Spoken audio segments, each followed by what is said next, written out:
Bonjour à tous les quatrièmes, bienvenue dans le cours du 30 avril. Nous continuons sur le chapitre de la nutrition des végétaux. Allez, c'est parti.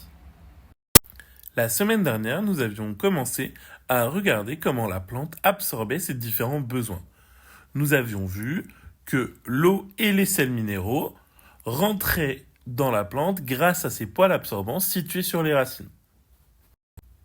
Nous savons également que la plante a besoin de lumière et de dioxyde de carbone ou CO2. Cette semaine, nous allons essayer donc de comprendre comment la plante absorbe ce dioxyde de carbone.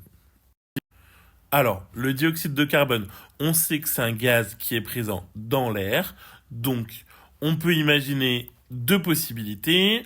Soit le dioxyde de carbone rentre par les tiges de la plante qui sont également dans l'air, ou alors par les feuilles qui sont également en contact avec l'air. Nous, aujourd'hui, on va partir de l'hypothèse que le dioxyde de carbone rentre par les feuilles de la plante. Du coup, pour essayer de tester notre hypothèse, pour savoir si c'est bien la feuille qui permet de faire rentrer le dioxyde de carbone dans la plante, on va essayer de trouver sur ces feuilles des entrées de dioxyde de carbone, des ouvertures. Pour ça, on va procéder à une expérience. Alors, cette expérience, c'est plus précisément une observation de la feuille et en réalité, on va observer sa surface. Pour essayer d'observer sa surface en détail, on va réaliser une empreinte de sa surface grâce à un produit que vous connaissez qui s'appelle le vernis. Le même vernis que pour les ongles. On va en mettre sur la surface de la feuille. Puis, quand le vernis aura séché, on l'observera sur une lame au microscope. Voici du coup l'empreinte de la feuille qu'on peut observer au microscope.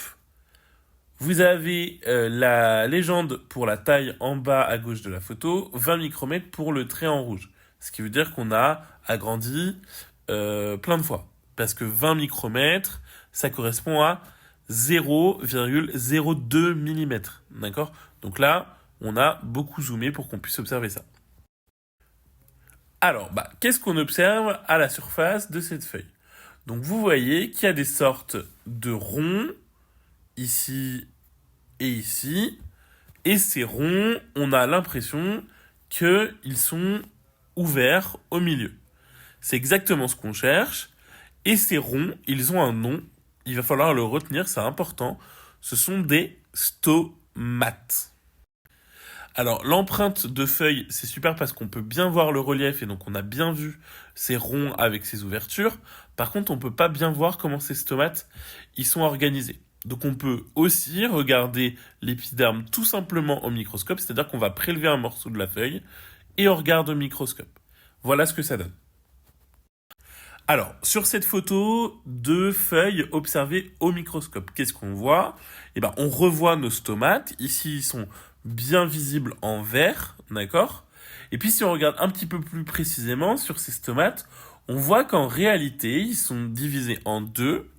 En fait, ce sont deux cellules qui sont collées les unes aux autres. Ces cellules, on dit qu'elles ressemblent un peu à des haricots. Et donc, on va appeler ça les cellules du stomate.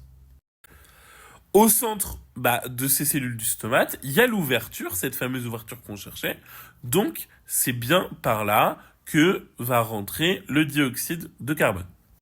Alors, on peut aussi observer ces stomates au microscope électronique qui va donner une image plus précise et en relief des stomates. Ici, la première photo qu'on observe, c'est un stomate où l'ouverture, elle est fermée. En dessous, on voit bien la différence. Là, c'est un stomate qui est ouvert. Et donc, quand il est ouvert, le dioxyde de carbone rentre à l'intérieur.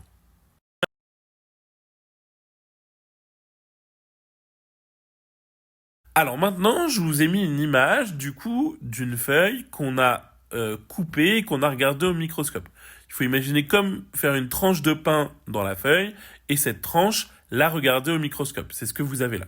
Alors les couleurs, elles sont fausses. On les a rajoutées, on a coloré pour que ça soit plus facile d'observer. Donc ne tenez pas compte des couleurs. Alors, sur cette image au microscope de cette tranche de feuille, qu'est-ce qu'on observe? On retrouve nos cellules de stomate, d'accord?